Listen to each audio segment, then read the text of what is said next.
The Rise of Kingdoms community gathering just happened in Germany, and although I wasn't there, Frogboy was, and on his YouTube channel, which I'll have linked down below, he recorded and posted this footage of the developers sharing the future direction of Rise of Kingdoms. And there are a few new things from the most recent meetup in LA, so we're going to watch this footage together, and I'll jump ahead to the part where they're talking about here's what's coming to Rise of Kingdoms. Let's get a look. All right, so I jumped ahead a little bit past the introductions. This is Da, the producer of the game. I've actually met with him twice in the past at Rise of Kingdoms meetups, and the reason they host these meetups, which they just finished saying, by the way, is that they want player feedback. That's a part of the reason they host the meetups anyways.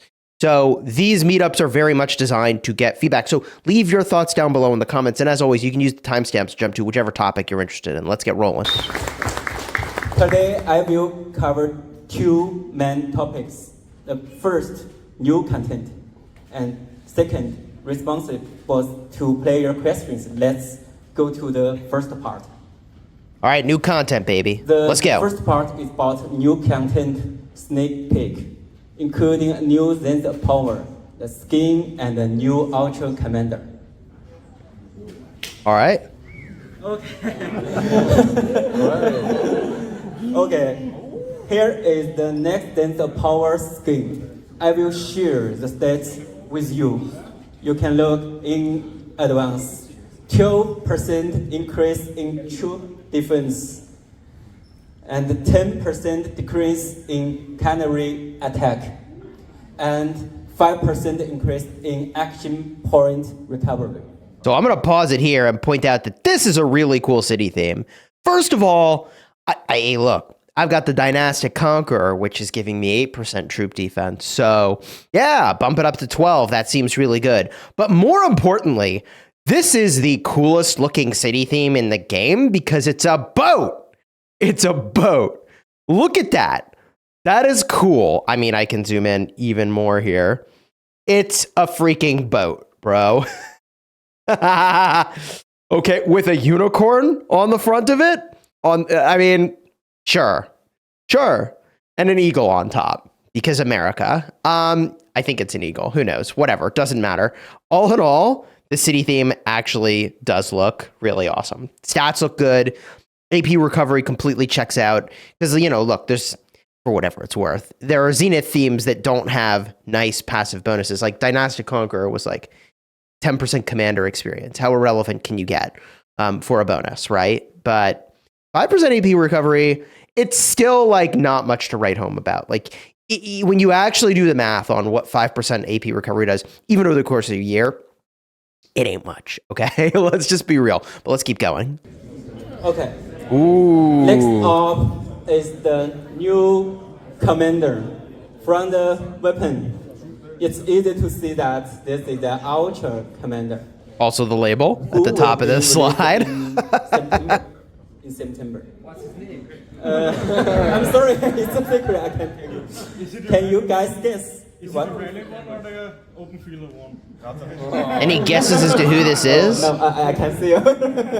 Confidential. I have no clue who this is.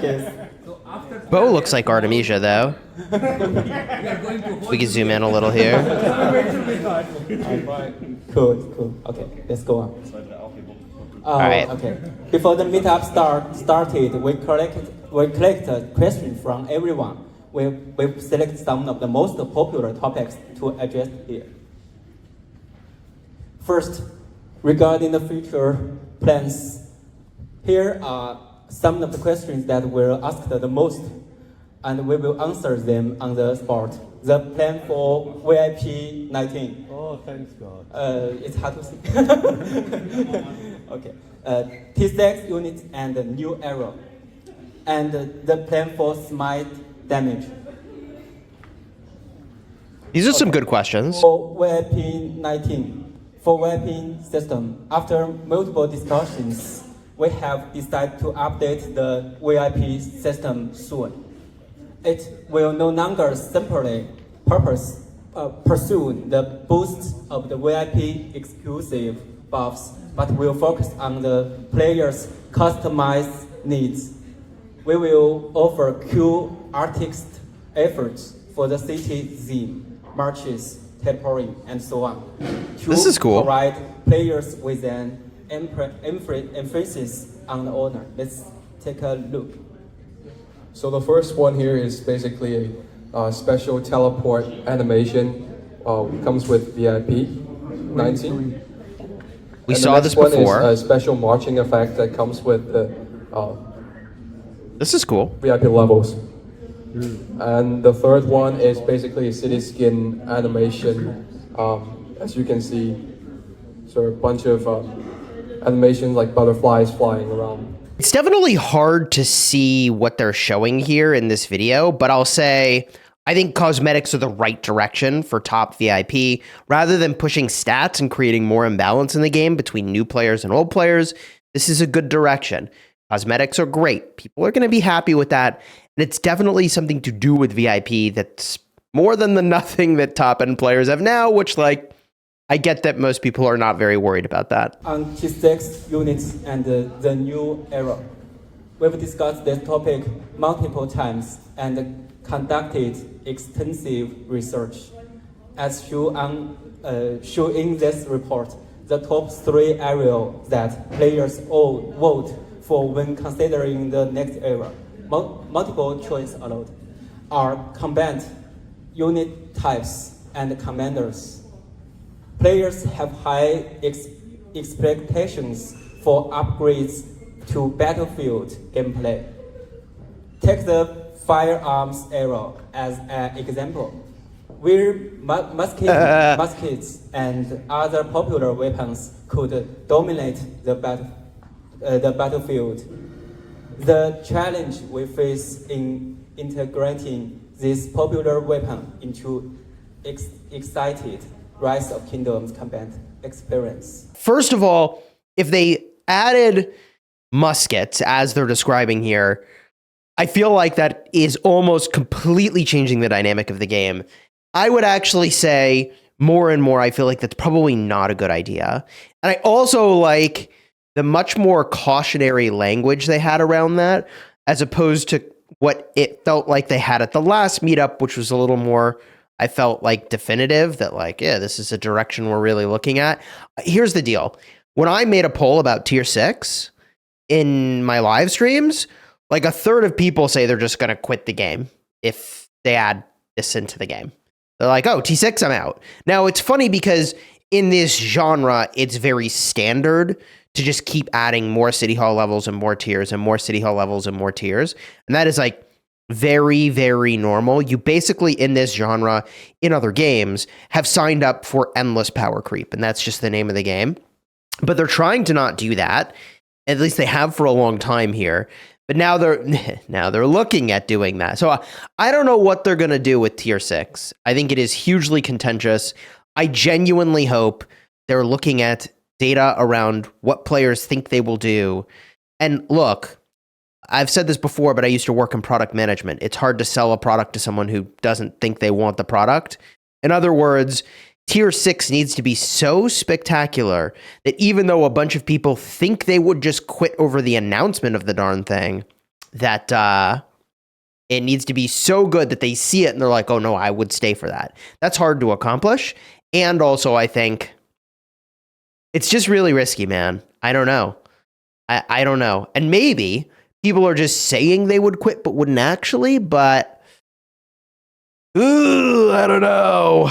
I don't know. Tier 6 is a huge landmine, and you gotta have to be a hell of a navigator to execute that without having it blow up, man. We are gradually expanding the commander's combat styles and the damage types, such as introduction smite damage, to make ROK's battlefield gameplay more strategically risk assured.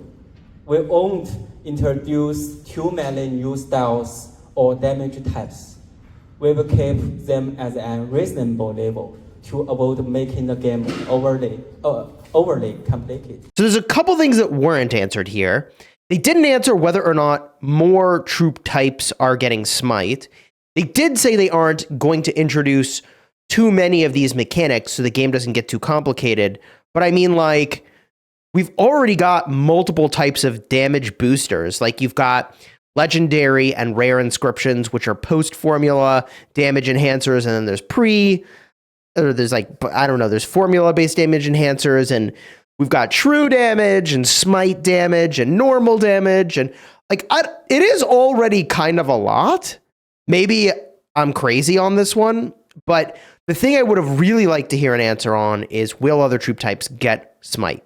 And I don't know that they know the answer for now. If I were putting money on it, I would say no. And I'm actually surprised to hear them say they aren't going to introduce a bunch of these new mechanics, because my impression with what they're doing with the formation system is they're making it so that as they release new troops, you also need new armaments to go with it, just not at the same frequency-ish that you would go and invest in new commanders. You need to go and invest in new armaments. So this is a little bit of a head scratcher for me, because I feel like the armament system is directly, and the way that it is working is in conflict with the statement that they aren't going to keep adding damage types. But I don't know. There's a lot they can do with the damage types and things that they've got in game already. That's for sure. Next, let's address some issues related to the game system.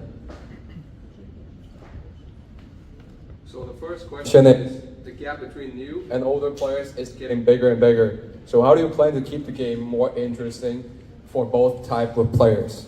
They mentioned this at the last meetup as well. This has been a key focus on our recent discussions. I love technology. Sorry, the screen went out a little. Happens to the best of us. Yes. There we go. The magic touch. Yeah, our current plan is to help new players catch up through one-time events. The options we are considering include: first, offering new players to an opportunity to reset their commanders when they first reach the KVK 3 stage. Second, adjusting the museum system. Third, modifying the progressing to help new players unlock T5 units more quickly. Fourth, design a fast-track solution for catch-up on equipment progressing. I must say all of the mentioned content is still in the design phase. We will finalize the plans as soon as possible and share them with the players community. We also look forward to what you think. So I have a lot of thoughts about what was just shared here. First and foremost, accelerating people's progress to T5 becomes more and more important. The more and more likely you are to actually add T6 as well. If you're changing the bar, then newer players will be even further. It makes sense you would try to accelerate them to that. Although I don't know how you balance people who rush it versus people who don't, and the people who don't get super rewarded for not rushing to T5, and the people who rushed it, do they get nothing? So there's a weirdness there. But the more pertinent thing, I think, is the museum system, which does not do the thing that, in my opinion, it ought to do. It does make it so that older commanders can compete with newer commanders in some cases, but the issue is that it requires a special currency, and that currency you have a limited amount of. So there's several solves here. First of all, you could give more of that currency for free to people entering Season of Conquest, because here's the deal. Here's the real. Why is it that as a new player, I can't just invest in commanders? It's a bad experience if I can't just invest in commanders. So you want all your gold key commanders to be competitive somewhat in the end game, not such that you don't have to invest in anything anymore, but because you want new players to be able to invest in stuff at all and feel like they're getting places with their account. It just feels good. It needs to feel good to collect. And when your whole collection can't hang in the end game and the first part of your game experience doesn't stick with you to the end game, that's the issue, right? So I'm not saying, the early meta should dominate for the rest of time. I'm just pointing out that I would absolutely rework the museum system or give a ridiculous amount of that currency to players just getting to Season of Conquest, such that they can really meaningfully keep up. with their, legendary commanders. Because what are we talking about? Their commanders are going to be like 5-5-1-1 anyways, right? So they still need to go invest in commanders. But like, if you could at least make the gold key commanders more relevant, so they can focus on the other things they need for their account, like boom, right? Boom, we got there. So I think that the museum system, absolutely a rework there, or at least a look at how the currency is distributed could be really good. The other thing they mentioned is resetting commanders. I feel like that's a huge win if they do that. I also feel like just making the things that you actually get good would be good too, via the museum system, which is what it's sort of intended to do. And even just the other commanders, like, Isong, very cool, but you need the currency for 3 tiers of buffs for Isong. You need the currency for 2-ish tiers, isn't it 2 now, on Alexander the Great? Like, there are early game commanders that are viable, but it takes more investment than every player's got. And if you get to end game and you're free to play, I think you should be able to compete with those commanders without having to spend, right? That's my opinion. Because there's plenty of other places where you can spend to be competitive, like Crystal Technology, right? Like that will always be a differentiator. So like the commanders, give people something meaningful to collect. The other thing I think is interesting is they talk about an equipment catch-up. Now, they tried to do equipment catch-up in the past and players rioted because it basically completely undermined player investments. And it was like, we're just like completely raising the bar for what equipment is, and all your old stuff's worthless. And worthless is the wrong word, but that's how it feels as a player who spent tens of thousands of dollars on equipment.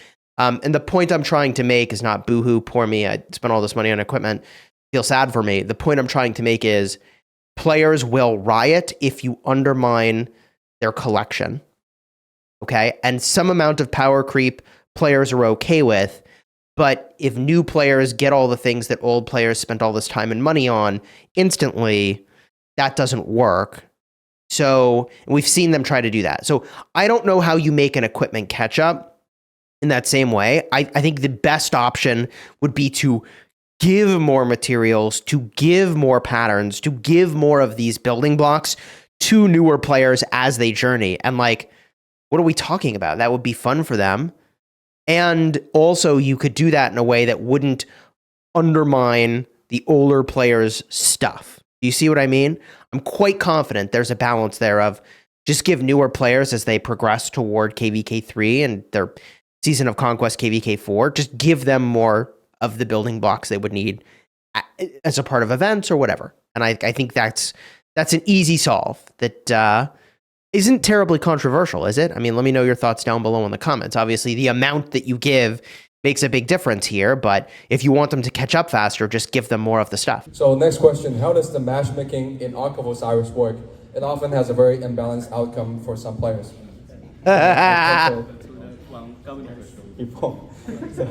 Matchmaking in Osiris considers many factors, including but not limited to power, playtime, the number of rejections and kill points. We've noticed that in real cases, such as when there is a buy, the correct matchmaking system might produce questionable results. Since everyone's experienced many it. Aliens and governors, we have cautioners about making judgments. However, we do plan to refine the mechanics, adding more evaluation metrics to improve the accuracy of matchmaking results. All right, so there was a lot that they said there that they look at for ARC matchmaking. They do take it seriously. They know that it doesn't always work out, even if the algorithm normally does do a good job. So, yeah, I mean, I think having the game be competitive is key, right? Whether it's ARC or KVK, like the question is the duration of the pain if there's a mismatch. If it's a KVK, it's like a full 50 plus days of silliness where the matchmaking has led to a bad outcome, right? In ARC, okay, you're looking at an hour of silliness, and that silliness sucks for both sides, actually. If you're the winner, the dominant victor, you're getting sculptures, but like you kind of wanted to play the game and you probably aren't to the extent that you really wanted to. And then also, if you're the loser, like it just feels bad, man, for a complete mismatch. So I'm glad to hear that they're looking at it. I feel like that's the sort of thing that like you can just keep refining the way that that works. And the only other thing I can think to do that would make a huge difference in the quality of matchmaking is to reduce the variety of registration windows, which sucks, but you have a bigger pool of people to work with for each registration window. And when you do, you can theoretically get tighter banding for the closeness of kingdoms for KVK matchmaking, which is not what they were talking about. They were talking about the strength of ARC teams for ARC matchmaking. So I'm not going to say they should reduce the number of registration windows, but I will point out, like, if you want to instantly, without changing almost anything, improve the quality of matchmaking, like, you just have lower or a smaller number of registration windows and, like, boom. But, you know, I get that that comes with inconveniences to players for sure. I'm going to be perfectly honest. Like, if this were my game, I would seriously look at removing a lot of the variability in KVK registration. I know that's not what they're talking about, but like, I would seriously force more people to be registering all at the same time for the same things so that you get better, much more consistent KVKs, right? Because that's the easiest answer to solve this problem. Easy, by a long shot, is you just have more variety of kingdoms to choose from in each matchmaking window. And like, you are, assuming a competent algorithm, you will get much better KVKs. Easy, every time. So next question is, with the increasing popularity of esports, have you considered creating more official tournaments or leagues apart from ARC Osiris and the Osiris League? So I will say this of esports, I actually think there's not a rising popularity of esports. I think there's a reality that most esports teams are realizing, which is that it's simply not profitable. Like, and esports as an industry, I would say overall is not in a good spot. Pretty much every esports team is losing money, or they are not trying to make money anymore at this point. So, I mean, it'd be cool to see them do more competitive events. I'm all for it. But I will point out that esports right now, I mean, keep me honest, is in kind of a weird place, isn't it? Pleased that everyone likes the Osiris League and the Grand Prix. We are exploring the new directions, such as Champions of Olympia 5v5 mode, which is still being modified, and the smaller scale battles like the Osiris League with 15 players, 30 minutes and smaller battlefield, which will be tried soon. We will welcome suggestions for other directions as well. So Champions of Olympia as a competitive game mode, like, look, to be perfectly honest, for me, I played enough times where my march would like chase but not hit the target, but get close and chase, and almost hit but not hit, and chase, almost hit, not hit, chase, almost. That like it jumped the shark for me personally, and I'm not trying to be rude, but like, that game mode should be a thing that I'm obsessed with. And if I tried it again, I actually might be, and I probably should. I'm sure they've made good changes. So the fact that they're saying like, yeah, we're going to make more changes to that game mode, I think is great. I would absolutely look at that game mode again with more changes being made to it. And I think my 3 pieces of feedback would be that, 1, it's weirdly a lot of micro in that game mode in a way that's maybe not as satisfying. I'd rather just be controlling one thing. 2, the abilities all make sense once you know what they are, but until you do, they seem really convoluted the last time I looked.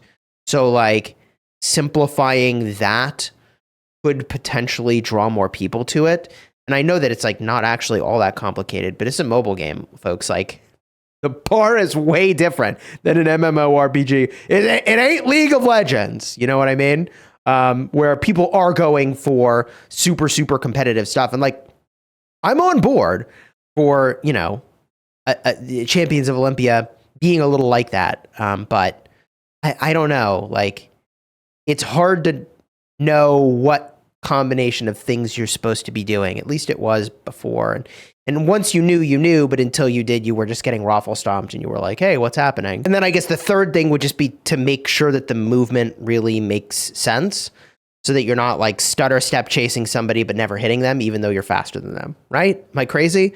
I don't know. Again, leave comments. But with regard to an Ark of Osiris mode that is faster and with fewer people, I definitely think that's interesting. I think 30 ends up being strangely a lot, even though it isn't.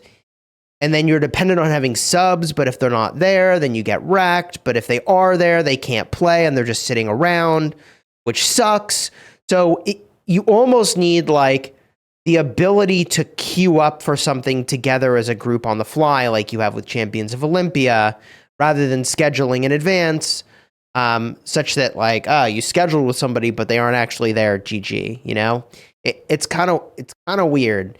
But I think the ability to easily queue will be an important part of a faster paced game mod like this actually working out. So why do we have to delete all the resources when we have it? What a good question. I found them all. What's the answer? This is the primarily to prevent large scale cross kingdom resource trading. To prevent resource trading? Bro. Is it possible to implement? No. Let me take my resources, man. Bro, let me take my resources if I migrate. Bro. Large scale kingdom wide resource trading. I mean, like, bro, you could figure out which accounts are actually fighter accounts. Let the fighter accounts take the resources. Bro, like, bro. All right, whatever. Please just let me take my resources. This, by the way, this is interesting. Suggestion quick marker. I'll see what they have to say. For markers with pretexting, and for example, pressing X could place a marker that says ball here. We have already added a quick mark feature in some game modes, such as Olympia, where marking is helpful in smaller, fast-paced battles. So this is the quick marker function. Yeah, they absolutely should do this in KVK. But like every kingdom is using a ball here marker, a fallback marker, a charge marker. Like, what are we talking about? 3 markers, easy peasy. Even if it was just an icon, it'd be easy. And like, what if some of the icons were like arrows for what direction people are supposed to go? There's so much that could be done. And I think it's really, really, really, really crucial to make it easier for leaders to lead. This to me feels like an obvious thing to do. In KVK battles, we polarize aliens to collection makers. Our goal is to minimize information in large-scale battles with many players, allowing commands to be communicated more infrequently. And next question, 2 questions actually. Will you make an in-game tool to see all items and stats? And Please. If there will be shown a division between T4 and T5 deaths in-game. We know you have the data. It is very interesting to have as much as data as possible for leadership work in this game. It matters a lot to all players because the data-driven decisions. True.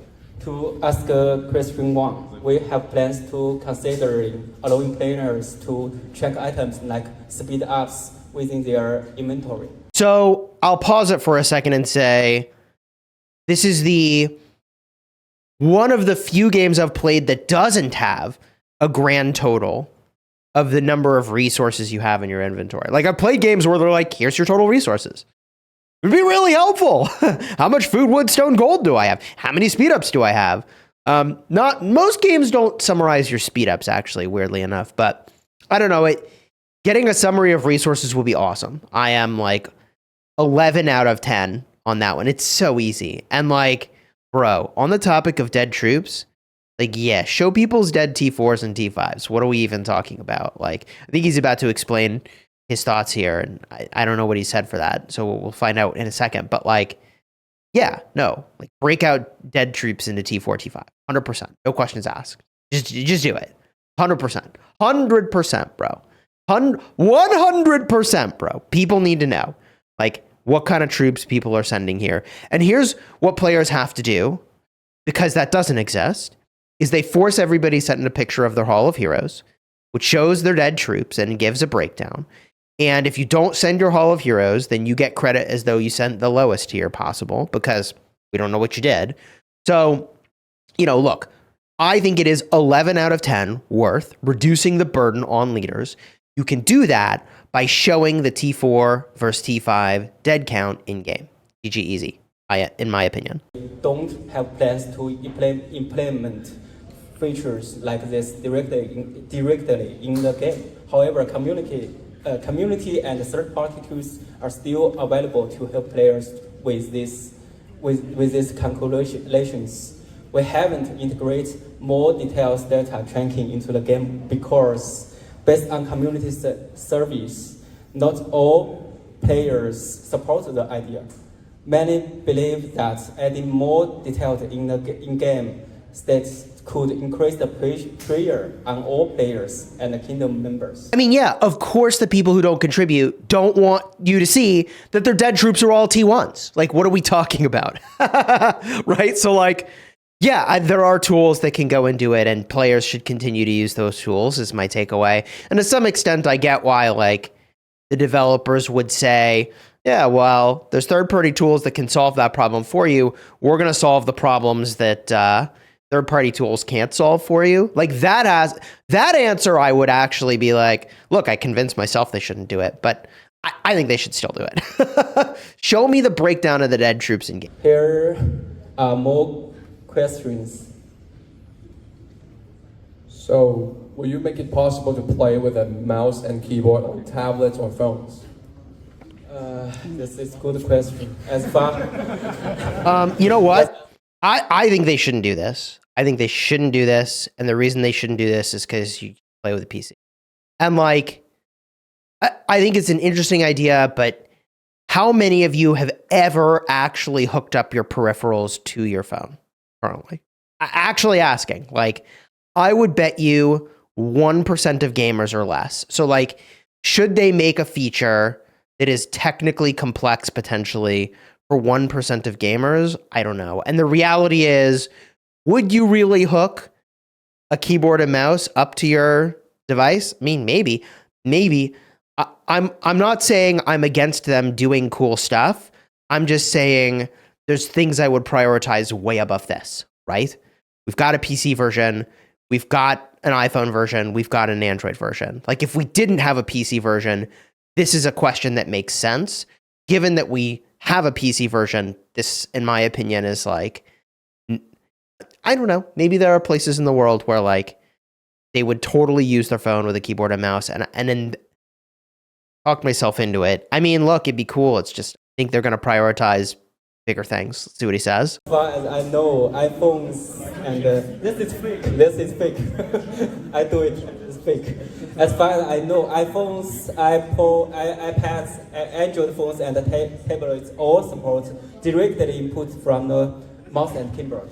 But the question is whether connecting the mouse and the keyboard to the mobile device would enable to the same control experience as the PC version, such as using keyboard shortcuts and mouse buttons. In the iPhone, I don't know correctly. The appears the technical challenge, and might not be possible. So he said something similar, which is there'd be a technical challenge and it might not be possible. He brings up an interesting point, which is control groups and these other things would be really awesome to be able to do on a mobile device. And to that, I would say we should have the ability to do that with mobile controls rather than trying to take PC controls and make them usable on mobile by virtue of hooking up a keyboard and a mouse. Do you see what I mean?